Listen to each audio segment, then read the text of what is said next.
My son was marrying the woman of his dreams. At least, that's what everyone kept telling me. At the rehearsal dinner, the night before the wedding, Tyler grabbed my arm during a slow dance with his grandmother and whispered something that made my blood run cold. "Dad, I found something on her laptop. Don't let me marry her tomorrow, please." Before we continue, please subscribe to the channel and let us know where you're listening in the comments. Victoria Chen had entered our lives 8 months ago. Tyler brought her to Thanksgiving dinner at my house in Austin, a sprawling ranch-style home on 5 acres that I'd bought when land was still cheap out here.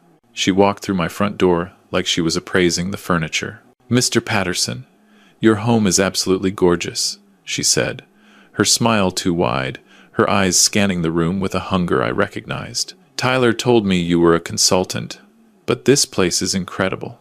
I shook her hand. Her grip was firm, practiced. The diamond studs in her ears were real, but her Chanel bag was a knockoff. I'd learned to spot the difference over the years. "Just Richard is fine," I said. "And thank you. I got lucky with the property market." She laughed, a musical sound that seemed rehearsed. "Luck has nothing to do with success, Richard. I tell my followers that every day." Victoria ran something called a lifestyle brand, which as far as I could tell, meant she posted photos of expensive things on social media and somehow made money doing it. She had 800,000 followers on Instagram. Tyler, my sweet, trusting son who'd become a veterinarian because he genuinely loved animals, was completely enchanted. During dinner, I watched her. The way she steered conversations toward money. The way she asked about my consulting work 3 separate times. The way she mentioned her business expenses and investment opportunities while gazing at the artwork on my walls. "That's a beautiful piece," she said, gesturing to the painting above my fireplace. "A Jasper Johns piece I'd acquired at auction 15 years ago." "Just something I picked up," I said. "I like how the colors work together." "You have good taste." Her smile didn't reach her eyes. "Tyler tells me you're retired now. Must be nice to have time to enjoy beautiful things." After they left, my housekeeper Maria found me sitting in the dark living room. "You don't like her," Maria said. It wasn't a question. "I don't trust her," I admitted. "But Tyler's 31 years old. He's a grown man. He needs to make his own choices. Even if those choices are mistakes." I thought about my own marriage to Tyler's mother, Sarah. She'd passed away from cancer when Tyler was 12. For 20 years, it had been just the 2 of us. I'd built my career, sold my company, and hidden my wealth so Tyler could grow up normal, so he wouldn't become a target. Maybe that was my mistake. I'd protected him so well that he never learned to spot predators. "Especially then," I said to Maria. "That's how people learn." But I wasn't as passive as I pretended. The next morning, I made a phone call to someone I'd known for 30 years. Frank Delgado had been FBI for 2 decades before starting his private investigation firm. We'd worked together back when I was building my company and needed corporate security. "Richard Patterson." Frank's voice was warm. "Haven't heard from you in years. What's wrong?" "Maybe nothing. Probably nothing. But I need you to look into someone for me." Quietly. I gave him Victoria's name. He promised to be discreet. The engagement came 2 months later. Tyler called me, breathless with excitement. "Dad," she said, "yes. We're getting married in June. I want you to be my best man." My heart sank, but I kept my voice steady. "That's wonderful, son." I'm honored. Frank's preliminary report had already arrived. Victoria's lifestyle brand was hemorrhaging money. She had $340,000 in credit card debt, most of it from trying to maintain an appearance of wealth she didn't have. Her apartment in Dallas was 3 months behind on rent. She'd been sued twice by former business partners. But debt wasn't a crime. Plenty of people made financial mistakes. I'd made my share when I was young. What concerned me more was the pattern. Victoria had been engaged twice before, both times to men from wealthy families. Both engagements ended abruptly, with sealed settlements and non-disclosure agreements. Her brother Marcus, who worked as her business manager, had a bankruptcy in his past and a restraining order from a former girlfriend. I kept this information to myself. Tyler was in love. He wouldn't believe me without proof. And maybe I was wrong. Maybe Victoria had changed. Maybe she genuinely loved my son. I wanted to be wrong. I wanted Tyler to be happy. The wedding planning consumed the next 4 months. Victoria insisted on a venue called the Willowbrook Estate, a renovated mansion outside Austin that charged $45,000 just for the rental. Tyler, who made a comfortable but modest salary as a veterinarian, couldn't afford it. "Dad, I hate to ask," he said, sitting across from me at a coffee shop downtown. "But Victoria has her heart set on this place.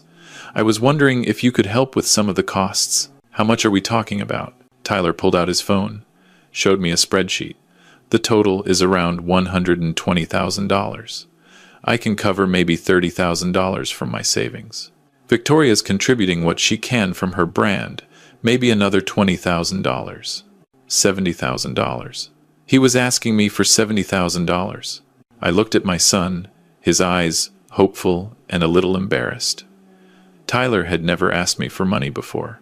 Not for college, not for vet school, not even when he was starting his practice. He'd always insisted on making his own way. "You really love her?" I said. "More than anything, Dad. She's everything I've been looking for." I signed the check that afternoon. I also paid for the catering, the flowers, the photographer, and the honeymoon suite at a resort in Cabo. Final total, $92,000. Victoria sent me a thank you card with a $50 bottle of wine.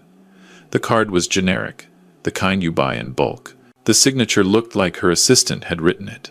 2 weeks before the wedding, Victoria's brother Marcus started visiting my house regularly. Always with a reason, always with that same calculating look his sister had. "Richard, my man," Marcus said, settling into my leather chair like he owned it. "Victoria mentioned you might be looking for investment opportunities. I've got some ideas that could really move the needle for you." I smiled politely. "I'm pretty conservative with my money these days. Just bonds and index funds." "That's the problem with your generation, no offense." He leaned forward. "Money should work for you. I've got connections in cryptocurrency, NFTs, some pre-IPO opportunities that could triple your retirement in 6 months. I appreciate the thought, but I'm comfortable where I am." Marcus's smile tightened. "You know, when Tyler and Victoria get married, we're going to be family. Family should help each other out. Share opportunities." I stood, walked to the door, opened it. "Thanks for stopping by, Marcus. I'm sure you're busy." He left, but not before photographing my living room with his phone. He thought he was being subtle. He wasn't. That night, I called Frank again. "I need everything. Both of them. Deep dive. That's going to take time and resources. Whatever it costs." Frank's full report arrived a week before the wedding. It was worse than I'd imagined. Victoria and Marcus were running a con. They'd done it before, 3 times that Frank could document. Target a wealthy family through their most vulnerable member, build a relationship, get engaged. Extract as much money as possible before or during the marriage. Then either divorce with half the assets or, in one case, have the elderly father declared incompetent and take control of his finances. The last target had been a software developer in Seattle. After 2 years of marriage to Victoria, he'd lost his house, his savings, and nearly lost custody of his children from a previous marriage. The divorce had cost him everything. He'd tried to warn others, but the NDA he'd signed made that impossible. I sat with the folder for a long time. Pictures, bank records, court documents, sworn statements from people who'd lost everything to these two. And Tyler was going to marry her in 7 days. I could confront him, show him the evidence, but Victoria would claim it was all lies. She'd twist it around, make me look like a controlling father trying to ruin his happiness. Tyler might believe her. He might choose her over me. I'd lose my son either way. Or I could wait, let things play out, hope Tyler saw the truth on his own. Neither option felt right. In the end, I did something I'd learned in business. I gathered information, I positioned my pieces, and I waited for the right moment to act. The rehearsal dinner was held at the Willowbrook Estate, a preview of tomorrow's wedding. 150 guests, champagne flowing, fairy lights strung through the oak trees. Victoria was radiant in a white cocktail dress, Marcus hovering nearby like a shark smelling blood. I watched Tyler move through the crowd, shaking hands, accepting congratulations. He looked happy, really happy. And for a moment, I doubted everything. Maybe Frank was wrong.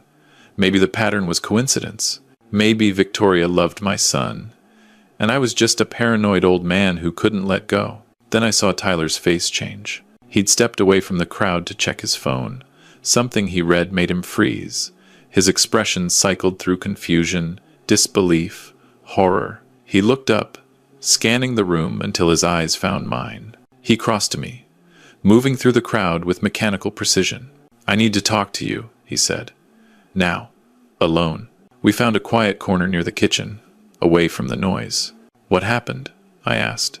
Tyler's hands were shaking. "I left my laptop at Victoria's place last week. She's been using it because hers crashed. I just got a notification that someone accessed my cloud storage from her IP address." "Your cloud storage?" "I keep everything there. Personal files, financial records, passwords." His voice cracked. I checked the access logs. She went through everything.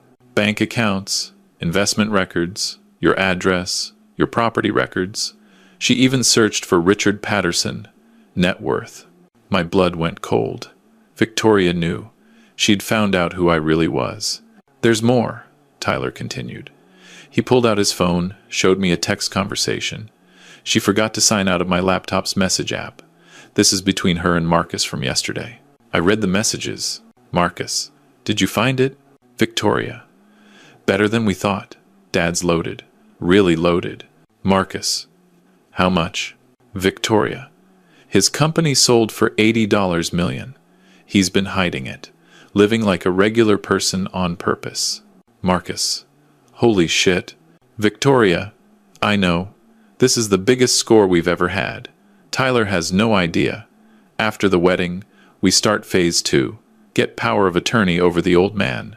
Memory issues, safety concerns. You know the script." "Marcus. What if he fights it?" "Victoria. Then we get Tyler to help. He loves me. He'll believe whatever I tell him about his father's mental decline. We'll have full access to everything within a year." I read it twice. My hands stayed steady, but something shifted inside me. A cold fury I hadn't felt in decades. Tyler's eyes were red. "Dad, I'm so sorry. I had no idea. I brought this into our family. I trusted her." I pulled him close, hugged him the way I had when he was a boy. "This isn't your fault. You fell in love with who she pretended to be. That's on her, not you. What do I do? The wedding is tomorrow. Everyone's here. Everything's paid for." I looked out at the crowd. Victoria laughing with her friends. Marcus checking his phone. 150 guests expecting a celebration. "Do you trust me?" I asked. Tyler nodded without hesitation. "Then go back out there. Act normal. Get through tonight. Tomorrow morning, leave everything to me." He wiped his eyes.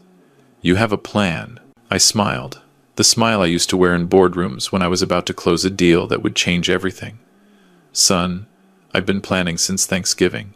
That night, after the guests had gone and Victoria had retired to her bridal suite, I made 3 phone calls. First, to Jessica Martinez, my attorney. I'd known her for 20 years, trusted her completely. "I need you at the Willowbrook estate tomorrow morning, 9 a.m. Bring a court reporter if possible." "Richard, what's going on?" "I'm stopping a wedding, and I'm going to need legal protection when I do." Second, to Frank Delgado. "I need everything you have compiled into a presentation. Documents, photos, statements. Ready by 8 a.m. You're going public. They tried to destroy my son and put me in a home. They're going to learn what that mistake costs." Third, to my contact at the Austin American-Statesman, a business reporter who'd covered my company's sale 15 years ago. "Sandra, I have a story for you. Exclusive. But you have to be at the Willowbrook estate by 10 a.m. Bring a photographer." Sandra was silent for a moment. "This is about the mystery tech entrepreneur who disappeared after the IPO, isn't it? You're about to find out who Richard Patterson really is." I didn't sleep that night. I sat in my study, surrounded by the evidence of my hidden life. The Jasper Johns painting worth $2 million. The first edition books on my shelves. The stamp collection in the safe, worth $3 million alone. The investment portfolio that had grown from $80 million to over $120 million in the past 15 years. For 2 decades, I'd lived modestly to protect Tyler, to give him a normal childhood without the complications of extreme wealth, to let him become his own person, make his own choices, earn his own success. And someone had tried to use that against us. Tomorrow, I would stop hiding. The morning of the wedding, I arrived at the Willowbrook estate at 8 a.m. Tyler was already there, pale but determined. He hadn't slept either. "She doesn't suspect anything," he said. "She texted me sweet dreams and a heart emoji last night, like nothing happened." That's how con artists operate. They believe their own performance. Jessica arrived with a paralegal and a court reporter. Frank came with folders full of documentation. By 8:30, we had commandeered a small conference room near the main hall.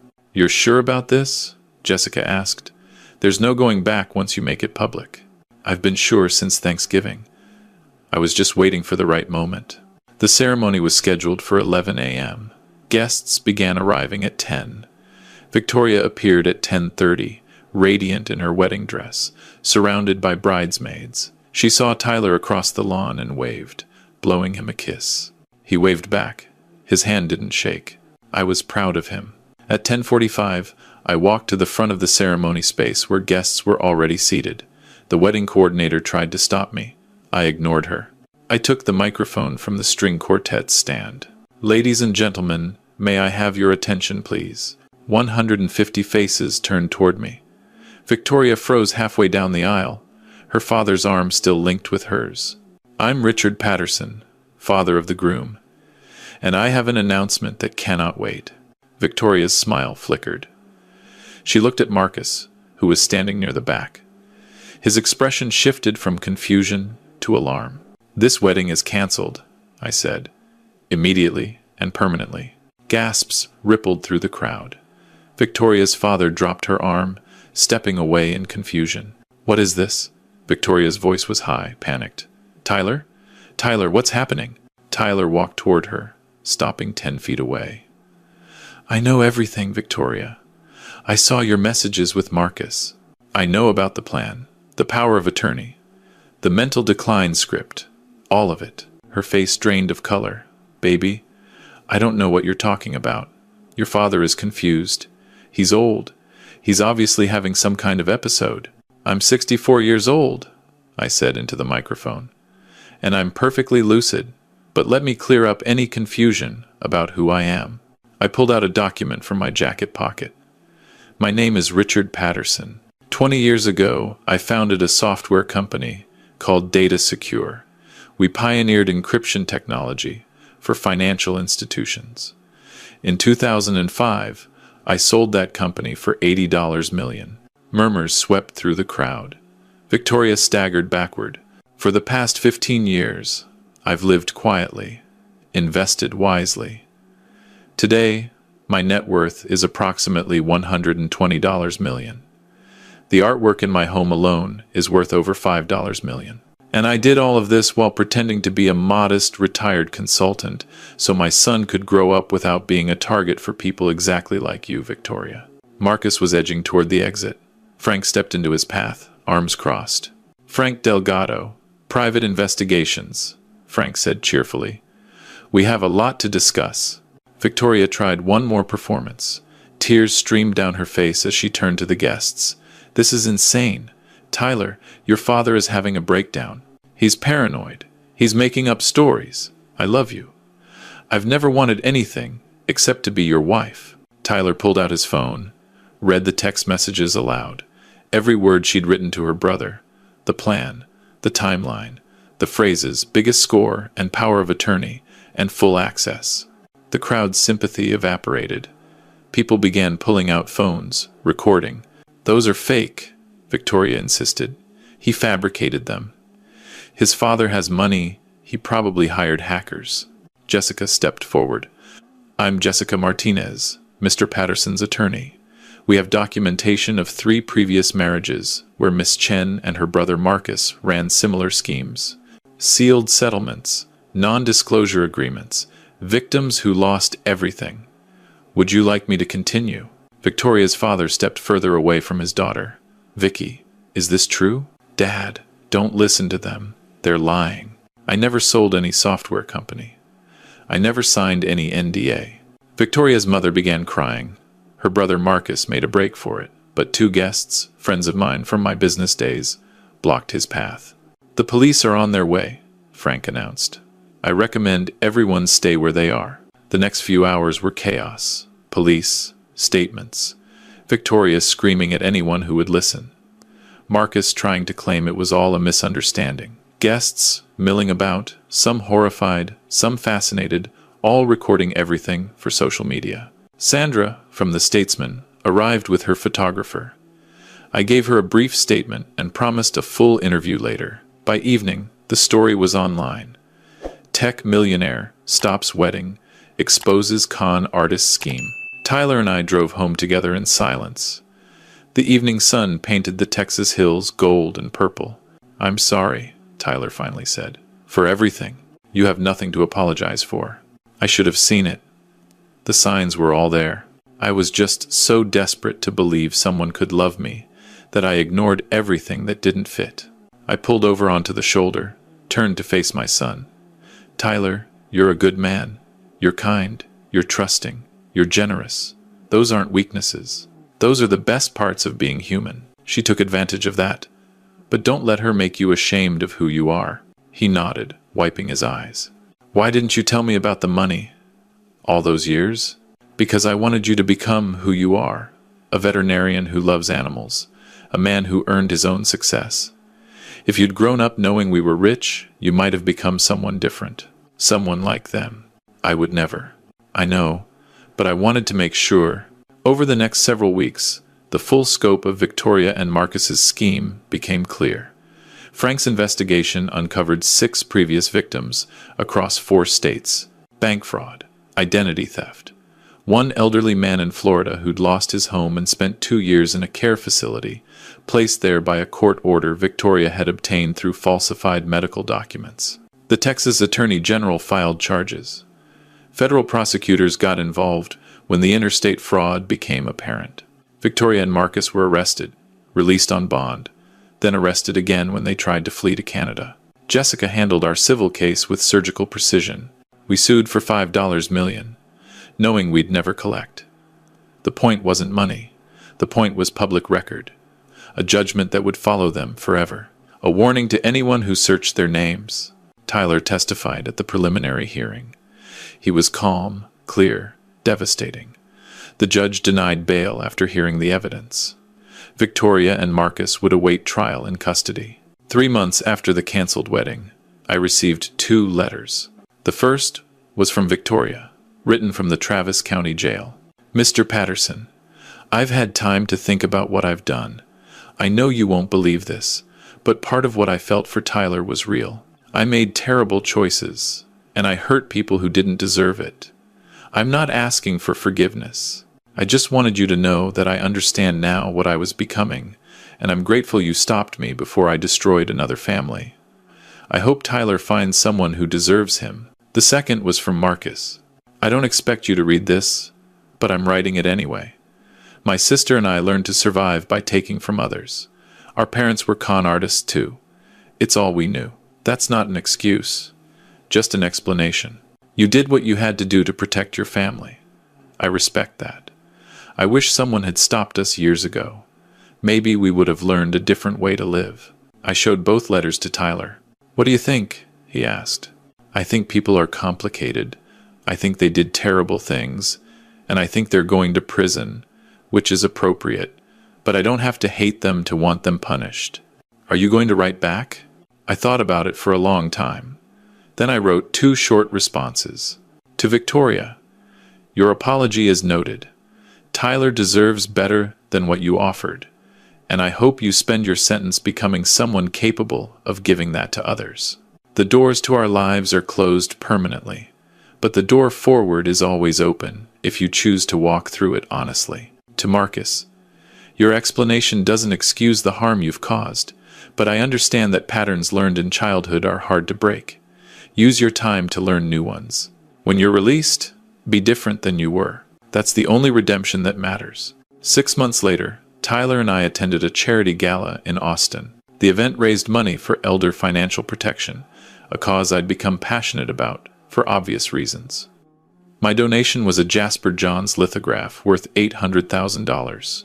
During the speeches, a prosecutor told a story about a recent case, how a con artist ring had been stopped by a father who'd been underestimated because of his age. No names were used, but people in the room connected the dots. Afterward, Tyler introduced me to someone, a young woman named Elena, a veterinary surgeon from San Antonio.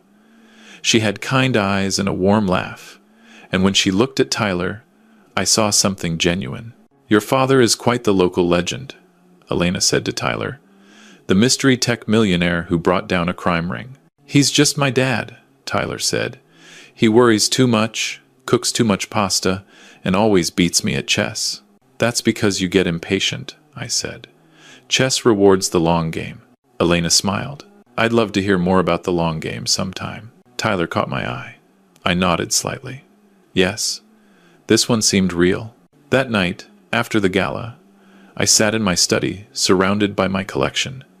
The paintings I'd hidden for years, the books, the stamps, the investments that had grown quietly while I pretended to be ordinary. For 15 years, I'd hidden to protect my son. Then someone had tried to use my hiding against us both. Now everyone knew who Richard Patterson really was, and instead of making us targets, the truth had become our protection. No con artist would ever underestimate us again. No predator would mistake our kindness for weakness. The local news had called me the Quiet Protector. The Statesman had run a feature on financial fraud prevention, using our case as an example. 3 other families had reached out, sharing their own experiences with Victoria and Marcus, grateful that someone had finally stopped them. Justice isn't always about punishment, I'd learned. Sometimes it's about prevention. Sometimes it's about making sure the same harm doesn't happen to someone else. Victoria was sentenced to 12 years. Marcus got 8. Their assets, what little they had, were liquidated to pay restitution to their previous victims. The elderly man in Florida got his home back. Tyler kept the engagement ring, not as a memento of Victoria, but as a reminder. He planned to have it reset, the stones used for something new, a necklace for Elena maybe, if things continued the way they were going. I approved of her. She'd visited my house 3 times and never once asked about the artwork, the property value, or my investment strategy. She asked about Tyler's childhood, about Sarah, about whether I needed help in the kitchen. "That's how you know someone's real," Maria told me. "They're interested in who you are, not what you have." The letters stopped after my responses. I didn't expect to hear from Victoria or Marcus again, and that was fine. Some chapters close completely. You don't need to reread them. 1 year after the canceled wedding, Tyler and I sat on my back porch, watching the sun set over the Texas hills. He'd proposed to Elena the week before. She'd said yes. The wedding would be small, just close friends and family, held in my backyard. "Dad," Tyler said, "thank you." "For what?" "For protecting me, for being patient, for letting me make my own mistake and then helping me fix it." I sipped my bourbon, felt the warmth spread through my chest. "That's what fathers do. I thought you were just a consultant. All those years, I thought we were comfortable but normal, and the whole time, you were this legendary businessman, hiding in plain sight. I was just your dad. That part was never an act." He nodded, his eyes on the horizon. "You know, Victoria asked me once why you didn't seem impressed by her success. The followers, the brand, all of it. I didn't have an answer. It's because I've seen real success. Building something from nothing, creating value that lasts. What she had was illusion. Impressive from a distance, hollow up close. How do you tell the difference?" I thought about the question for a long time. Real success doesn't need to convince you it's real. It just is.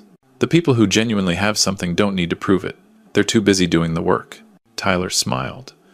Like a guy who sells a company for $80 million and then spends 15 years pretending to be a retired consultant. Something like that. We sat in comfortable silence as the stars appeared one by one. My son was happy, truly happy, For the first time since that terrible rehearsal dinner, he'd learned something about the world, about trust, about the difference between appearance and reality. And I'd learned something too. Hiding to protect the people you love has its limits. Eventually, you have to show them who you really are.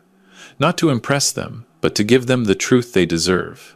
Victoria and Marcus had tried to cage a lion, thinking they'd found a tired old man too weak to fight back. They'd spent months calculating, scheming, imagining themselves clever enough to outsmart a simple retired consultant. They never suspected the consultant had been waiting his whole life for someone to make that mistake. The best revenge, I realized, wasn't destroying them. It was living well, openly, and making sure they could never do it again. That's justice. That's enough. Through the window, I could see the lights of Austin glowing against the night sky. Somewhere in that city, Victoria sat in a prison cell, reviewing transcripts from her trial.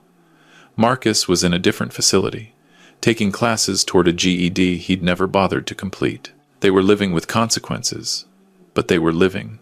That's grace. The collection in my study was worth millions. The properties I owned across Texas and New Mexico generated passive income I'd never spend. But the real treasure was sitting beside me on the porch, planning a wedding to a woman who loved him for who he was. That's the victory that matters. I finished my bourbon, stood up, stretched my old bones. You want to come inside for dinner? Maria made her famous enchiladas. Tyler grinned, the same grin he'd had as a little boy. I thought you'd never ask. We walked inside together, father and son, the past behind us, and the future waiting patiently ahead. If you like this story, please like this video, subscribe to the channel, and share your impressions of this story in the comments. To listen to the next story, click on the box on the left. Thank you for watching.